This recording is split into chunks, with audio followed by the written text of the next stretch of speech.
함께 성경 보도록 하겠습니다. 성경은 신약성경 요한일서 3장 20절 그리고 시편 51편 17절을 우리 한 절씩 이제 두 절이기 때문에 우리가 한 목소리로 함께 읽도록 하겠습니다. 함께 읽습니다. 시작. 이는 우리 마음이 혹 우리를 책망할 일이 있어도 하나님은 우리 마음보다 크시고 모든 것을 아시기 때문이라. 아멘. 시편 읽겠습니다. 시작. 하나님께서 구하시는 제사는 상한 심령이라. 하나님이여 상하고 통회하는 마음을 주께서 멸시하지 아니하시리이다. 아멘. 아멘. 우리 이 시간에 우리 협동 목사님이신 최영현 목사님 나오셔서 귀한 말씀 전해주시겠습니다.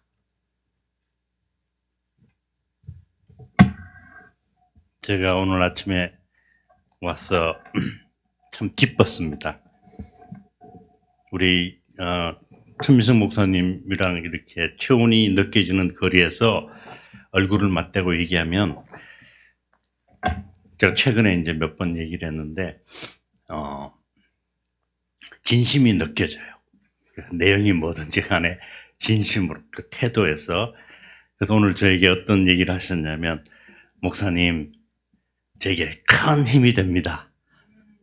제가 여기서 이제 7년 동안 있었는데, 제가 교회 나오는 목적, 제 사명, 저는 개인적으로 김남수 목사님 돕기 위해서 여기 있다 생각했었고, 지금은 천민성 목사님 어떻게 하든지 치어리더가 되어서 목회 잘 하실 수 있도록 돕겠다, 그런 마음을 가지고 있는데, 오늘 아침에 그런 진심으로 그런 얘기를 저한테 하시니까 제가 기쁘지 않겠습니까? 그리고 우리 평상시에도 찬양을 해서 너무 좋았는데, 오늘 젊은 학생들이 함께 찬양하니까 성령님께서 이렇게 감동하시는 것이 느껴졌어요. 그래서 기뻤습니다. 기쁨으로 준비한 말씀을 전하겠습니다. 오늘 나 같은 사람의 기도도 하나님께서 들어주시나요? 여기에 대한 대답을 제가 말씀을 전하는 것이 아니라 이 질문에 대해서 제가 말씀을 전하겠습니다. 사실은 이것은 부제이고요. 주 제목은 사실은 누가 나를 정의하는가. 너무 딱딱해서 사실은 이렇게 제목을 바꿔봤습니다. 나 같은 사람의 기도도 하나님께서 들어주시나요? 제가 잘 아는 한 청년이 있습니다. 아버지, 어머니는 권사님과 장로님이십니다. 이 청년이 권사님의 뱃속에 있을 때부터 저는 보아왔습니다. 권사님과 장로님이 신앙이 참 좋으셔서 열심히 기도하고 태 속에서부터 기도로 키웠던 아들입니다. 태어났습니다. 목사님과 교회를 장로님과 권사님께서 이렇게 요청을 하셔서 신앙 안에서 정말 반듯하게 아름답게 자라게 했습니다. 자라는 과정을 제가 봤는데요. 믿음이 들어갔고 믿음이 자라는 것을 제가 보았습니다. 하나님을 위해서 크게 아름답게 헌신할 청년으로 제가 보았습니다. 장로님, 권사님 새벽기도 때마다 자기 아들을 위해서 기도하는 것을 봤는데 눈물을 많이 흘리셨어요. 슬픔의 눈물이 아니라 소망의 눈물, 감사의 눈물, 기쁨의 눈물, 아들을 위해서 그렇게 기도하는 것을 봤어요. 야, 정말 신앙의 큰 인물이 하나 만들어지겠구나, 저는 생각을 하고 큰 기대를 하고 있었습니다. 그런데 학부를 졸업하고 이제 박사과정으로 대학원 들어가서 박사과정 공부를 한 5년 동안 공부했는데, 그 과정이 너무나 굉장히 첨단 공부를 했기 때문에 스트레스가 많이 되었어요. 그리고 그 박사과정 하는 그 연구실 안에서만 5년 이상을 생활하다 보니까 교회 가기도 멀어지고 신앙생활하는 것도 멀어지고 기도도 멀어지고 그리고 성경 읽는 것도 멀어지게 되었습니다. 그리고 같이 공부하는 동료들과 교수님하고 얘기하다 보니까 다른 자기가 이때까지 들어보지 못했던 하나님이 없다는 얘기도 듣게 되고, 하나님이 있다면 왜 이런 일이 벌어지는가? 과학적으로 무신론적으로 얘기들을 들으면서 거기에 영향을 받았습니다. 스트레스가 많았어요, 공부하는데. 그래서 술을 먹고 법적으로 허용되는 한에서 약물을 가지고 자기의 스트레스를 다스렸습니다. 장로님과 권사님이 이 사실을 알고 정말 눈물로 기도하는 것을 제가 보았습니다. 아버지 어머니께서 저를 위해서 열심히 기도하셨던 것이 이제는 저에게 큰 짐이 되고 부담이 됩니다. 이제 기도해 주지 마세요. 그런 얘기도 제가 들었습니다. 이제 박사 학위를 받고 이제 직장 생활을 시작합니다. 직장 생활을 딱 시작하다 보니까 이때까지 있었던 그 연구실이라는 틀에서 나와서 또 다른 생각과 또 다른 사람들을 만나게 됩니다. 그래서 그때부터 내가 혹시 정말 잘못된 길로 가는 건 아닌가? 하나님이 살아계시고 나를 사랑하시는데 내가 실수하는 게 아닌가? 그런 생각을 하고 있는 차에 아버지하고는 이미 등이 져서 말을 하지 않습니다. 그런데 어머니는 어머니시니까 권사님이랑 계속해서 통화하는데 우연하게 제가 그 통화하는 자리 옆에 제가 있게 되었습니다. 그리고 그 수화기 너머로 아들이 어머니 권사님에게 질문하는 것을 어머니께서 되질문하는 것을 통해서 제가 무슨 질문인지 들었습니다. 그것이 바로 오늘 설교 부제목입니다. 어머니, 나 같은 사람의 기도도 하나님께서 들어주실까요? 이런 질문은 신앙생활을 하고 이제 성화의 길로 가는 신앙생활하는 사람들은 언젠가 한 번쯤은 겪게 되는 성장통입니다. 이미 겪었던 분이 계실 거고 또 앞으로 겪게 되실 분이 있습니다. 하나님께서는 나를 어디까지 용납하고 받아주실까? 이런 질문이죠. 많은 신앙인들이 이러한 동일한 질문을 하고 있습니다. 예수님께서 만약에 오늘 오신다면 주님께서 나 같은 자를 반갑게 맞아 주실까? 준비되지 않은 나의 기도를 하나님께서는 들어주실까? 하나님의 기준에 내가 보기에는 차지 않는데 나의 기도를 하나님께서 들어주실까? 나 같은 사람의 기도도 하나님께서 들어주실까요? 이 질문에 가만히 보면 나가 있고요. 나 같은 사람이라고 생각하는 또 다른 나가 있고요. 그리고 하나님이 있습니다. 오늘 설교는 이것을 중심으로 세 가지를 나눠서 살펴보겠습니다. 첫째로 나 같은 사람이라고 판단하는 나, 다른 말로 하면 나의 생각, 나의 양심. 두 번째는 그러한 나를 하나님께서는 어떻게 대하실까? 그 세 번째는 이제 하나님께서 어떻게 대하시는 것을 들었는데 그러면 나는 어떻게 행해야 할까 하는 세 가지로 여러분들에게 말씀을 드리겠습니다. 첫 번째, 우리는 대부분 하나님보다 나의 생각을 더 크게 봅니다. 다시 말해서 더 많은 컨선을 한다는 거예요. 하나님께서 말씀을 하셨는데 하나님의 말씀, 하나님의 복음은 저 멀리 있는 태양처럼 느껴지고 분명히 햇빛이 비쳐서 계시는데 나의 생각, 나의 양심은 이 손바닥과 같아서 내 몸에 붙어 있고 너무 가까워요. 그래서 내 손을 더 많이 컨선한다. 내 생각을 더 많이 컨선하고 관심을 가진다라는 말입니다. 우리의 삶에는 반복되는 죄가 있습니다. 습관적인 죄가 있습니다. 모르고 짓는 죄가 있습니다.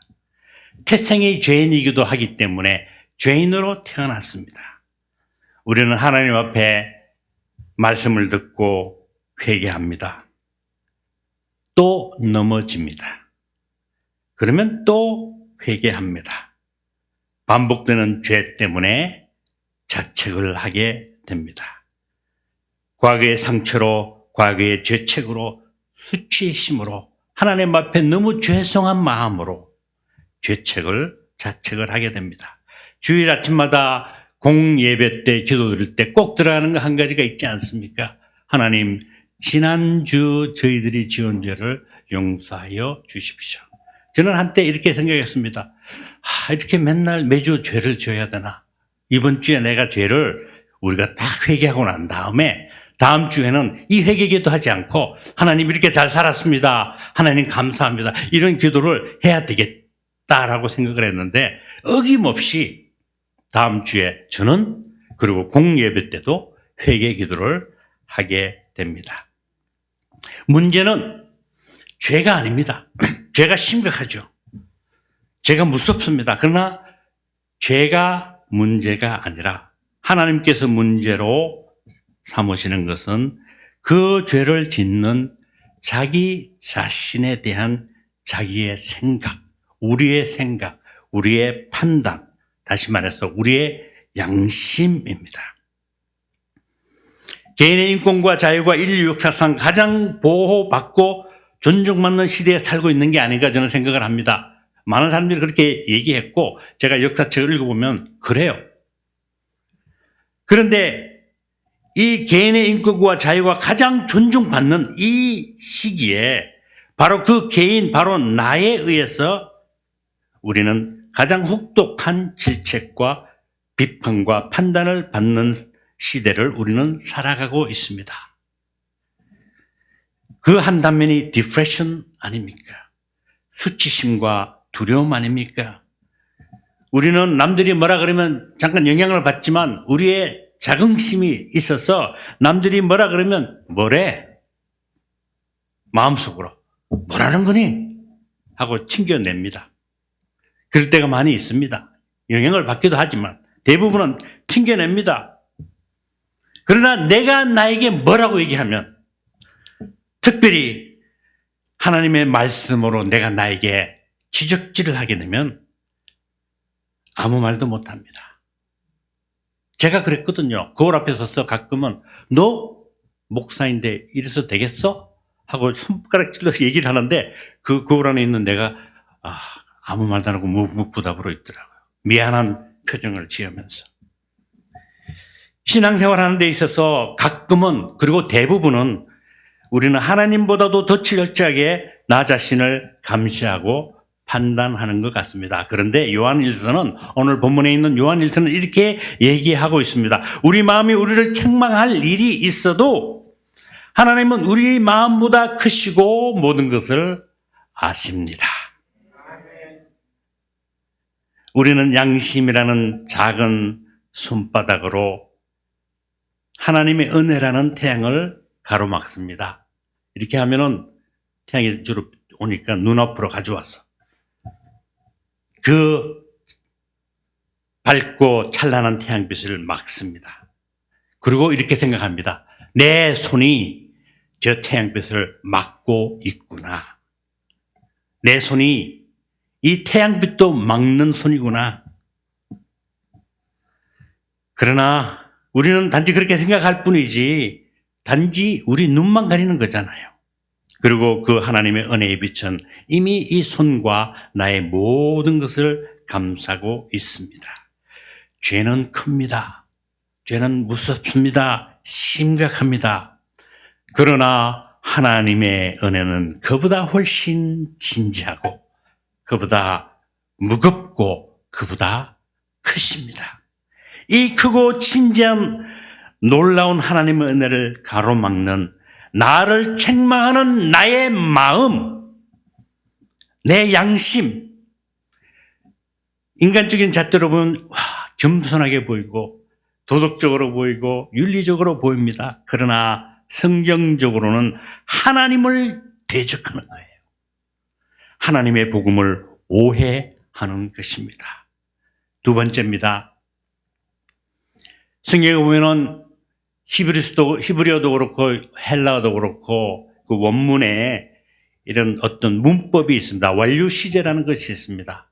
이미 이루어졌고 과거에 그것이 지금 나에게 영향을 미치고 미래형은 없는데 그래도 그 내용 안에 미래까지 쭉 간다고 하는 그런 문법입니다. 완료 시제입니다. 이것을 많이 사용하셔요. 성경에. 이사야 43장 1절에 하나님은 이렇게 선언하셨습니다. 야곱아, 너를 창조하신 여호와께서 지금 말씀하시느니라. 이스라엘아, 너를 지으신 이가 말씀하시느니라. 너는 두려워하지 말라. 내가 너를 구속하였고 내가 너를 지명하여 불렀나니 너는 내 것이라. 요한일서 3장 1절, 너는 하나님의 자녀다. 로마서 8장 33절, 내가 너를 의롭다 하였다. 고린도전서 6장 20절, 너는 값으로 산 나의 소유다. 로마서 8장 1절에, 그러므로 그리스도 예수 안에 있는 자에게는 결코 정죄함이 없나니. 하나님의 선언이에요. 하나님의 생각이에요. 하나님의 시각입니다. 여전히 나는 내 생각으로 나를 판단하지만 그보다 크신 하나님의 마음은 이렇게 나를 바라보고 계십니다. 우리의 신앙생활은요, 내 신앙의 판단이 아니라, 내 생각이 아니라 하나님의 선언으로 시작하고 세워져 나아가는 것입니다. 나의 정체성, 나의 나됨은 나의 일형이나 성취, 실패, 죄에 대한 나의 판단이 아니라 하나님의 은혜로운 행위, 하나님의 은혜로운 생각에 의해 결정됩니다. 유명한 기독교 저술가가 이렇게 얘기했습니다. 자신을 하나님의 사랑받는 자로, 나를 하나님의 사랑받는 자로 철저히 규정하라. 그것이 참된 자아이며 그 밖의 모든 정체성은 환상이다. 나는 하나님의 사랑받는 자입니다. 마틴 루터는 평생 죄책감에 시달렸습니다. 보통 이 캐톨릭에서 이렇게 옛날에 죄를 고백할 때 했던 그런, 지금도 그렇게 합니다. 고해 성사를 보통은 15분 이렇게 하는데 기록에 의하면은 마틴 루터는 3시간, 2시간, 3시간씩 했다고 합니다. 그리고 나와가지고는 가다가 또 생각이 나서 제가 또 들어가서 고해 성사를 했다고 하는데 주임 신부가 너무 괴로워서 제발 좀 그렇게 하지 말라고 할 정도로 죄책감이 많았습니다. 루터는요, 하나님의 용서보다도, 하나님의 마음보다도 자기의 양심, 자기의 생각을 더 믿고 있었던 것이었습니다. 로마서를 읽으면서 비로소 깨달았죠. 오직 의인은 믿음으로 살리라. 나를 정의하는 것은 내 양심이 아니라 하나님의 선언이구나. 하나님이 선언하신 그것이구나. 루트를 자유롭게 한 것은 죄를 더 이상 짓게 되지 않은 선한 양심, 깨끗한 마음이 아니었습니다. 하나님께서 이미 의롭다, 너는 의롭다 선언하셨다는 그 복음, 그 하나님의 생각, 그 하나님의 판결이었습니다. 우리의 자유도 마찬가지입니다. 우리의 죄가 작아질 때, 우리의 죄가 없어질 때가 아니라 하나님의 선언이 우리의 죄보다 크다는 사실을 믿을 때에 진정한 자유를 누리게 됩니다. 지금 반복되는 죄 있죠? 저도 솔직하게 고백합니다. 내일 가면 또 지을 죄가 분명히 있어요. 이 죄 때문에 괴로워하고 눈물도 흘려봤고, 어떤 목사님은 이 죄 때문에 스스로 목숨을 끊기도 하는 것을 제가 보았습니다. 괴로워요. 혹시 그런 분들이 있습니까? 과거의 죄책으로 인해서 용서는 받았다고 믿는데 여전히 이러한 죄책을 가지고 있는 분들이 계십니까? 하나님의 선언으로 자유함을 얻으십시오. 하나님의 은혜는 그 모든 것보다 크십니다. 하나님은 다 알고 계십니다. 그리스도인은 자기 평가로 사는 사람들이 아닙니다. 하나님의 판결, 하나님의 시각으로 사는 사람들입니다. 그리고 하나님께서는 이미 선언하셨습니다. 하나님의 이 선언이 나의 나됨을 정하는 거예요. 내 죄가, 나의 반복되는 죄가, 내 선한 양심이 나를 정의하는 것이 아닙니다. 하나님의 선언, 하나님의 말씀이에요. 하나님의 복음입니다. 세 번째, 이제 하나님께서 이렇게 선언하셨잖아요. 그러면 이 선언대로 살아가십시오. 나 자신을 내 양심으로 판단하지 않고 예수님의 보혈로 하나님의 이름으로 용납하고 사랑하면 나를 사랑하게 되고요. 나를 존중하게 됩니다. 이것이 되지 않으면 나를 사랑하는 것 같은데 사실은 나를 막대하는 거예요. 그리고 이것이 나를 사랑하는 것이 이웃 사랑하는 길로 들어가는 겁니다. 최민석 목사님께서 설교할 때마다 제가 감동을 입는 그 내용이 하나 있습니다. 우리 하나님의 이름으로 구원을 받았잖아요. 우리가 복음을 가지고 있잖아요. 그러면 이 복음을 내 일상에서 누려야 되지 않나요? 그죠? 누려야죠. 목사님 그렇게 누리시면서 같이 누리자고 막 이렇게 말씀하시는 것을 제가 보고 저도 막 감동이 됩니다. 누려야죠. 누려야죠. 근데 그 누림의 시작은 이 하나님의 선언을 받고 나를 사랑하는, 나를 존중하는 데서 출발하는 거예요. 내가 나를 사랑하지 않는데, 내가 나를 존중하지 않는데 어떻게 우리 성도님들, 이웃인 성도님들을 존중하고 사랑할 수가 있겠습니까? 우리의 생각, 우리의 양심은 겸손도 믿음도 생명도 아닙니다. 하나님의 선언이 바로 우리의 겸손이고 우리의 생명이고 우리의 능력입니다. 친구가 실패했을 때 아니면 주변에 있는 지인이 큰 시련을 당했을 때 우리는 위로해 줍니다. 그죠? 괜찮아. 괜찮아질 거야. 내일 되면 괜찮을 거야. 그런데 제가 제 스스로에게도 질문했는데 여러분들에게 질문해 보겠습니다. 이 말을 여러분들 자신에게도 해주고 계십니까? 내가 실패했을 때, 내가 죄책감에 빠져 있을 때, 나에게 괜찮아. 다 잘 될 거야. 하나님께서 우리를 사랑하시니까. 이렇게 얘기해 주실 수 있나요? 이렇게 하시는 분 있나요? 저 좀 배우고 싶습니다. 현대 심리학의 공통된 결론 아닙니까? 오늘 우리는 다른 사람보다 자기 자신에게 더 엄격한 시대를 살아갑니다. 현대 심리학은 이를 inner critic, 내면의 비판자라고 부릅니다. 내가 실패할 때, 내가 죄책을 가지고 있을 때 가장 우리를 더 정죄하는 사람은 다른 사람이 아니라 바로 나 자신입니다. 다른 사람의 비난은 견딜 수 있습니다. 알고 보면 다른 사람의 비난 때문에 싫어하고 눈물을 흘리고 슬픈 사람은 사실은 그 사람의 비난이 아니라 그 사람의 비난을 통해서 내가 내 자신을 비난해서 못 견디는 것입니다. 아무리 비난해도 나는 괜찮아 하면 다른 사람 보기에는 너무나 염치 없는 사람 같지만 그것이 그 사람을 살리는 거예요. 기회가 되면 말씀을 드리겠지만 다윗이 그러한 사람입니다. 저는 시편을 읽으면서 다윗의 역사를 읽으면서 다윗이 잘못된 일을 많이 했잖아요. 우리는 좋은 사람으로 보지만 잘못된 일도 많이 했잖아요. 그럼 자기 자신이 정말 잘못해가지고 잘못된 일을 한 그 다윗의 심리를 제가 파악하려고 노력해봤는데 자기 자신을 비난하고 자기 혐오에 빠져있는 기록을 하나도 찾지 못했습니다. 성경은 놀라운 선언을 합니다. 우리 마음이 우리를 책망할 일이 있어도 하나님은 우리 마음보다 크시도다. 내 안에 가장 큰 비판자보다 하나님의 은혜가 더 큽니다. 넘어질 수 있습니다. 내일 또 넘어집니다. 넘어집니다.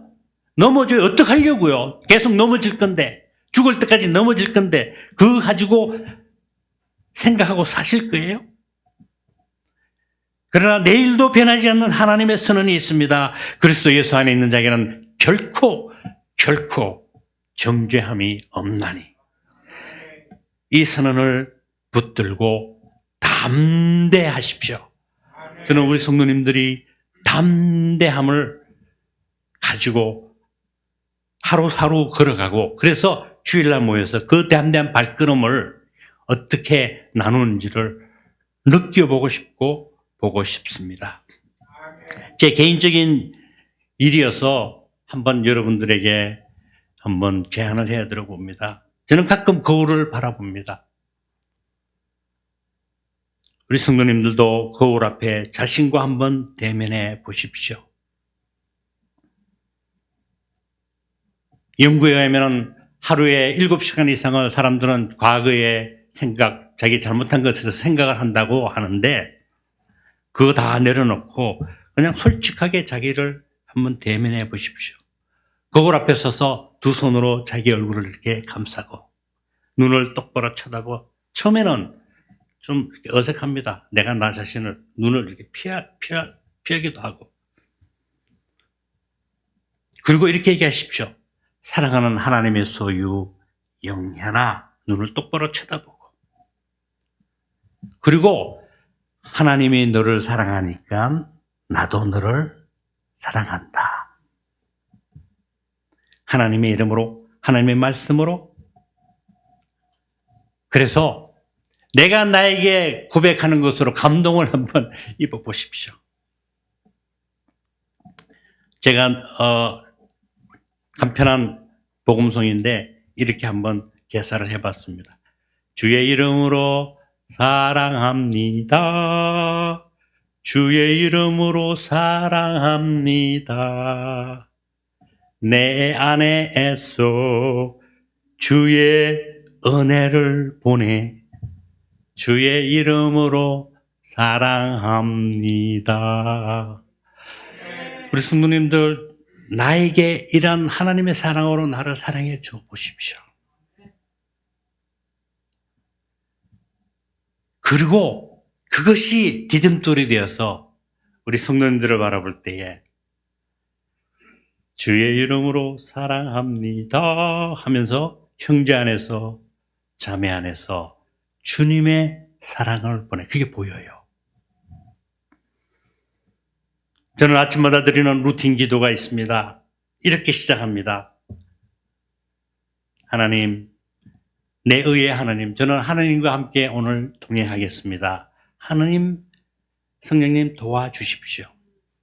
하나님, 제 안에 사라, 노아, 그리고 주님의 교회 성도님들, 하나님께서 함께 동행하여 주십시오.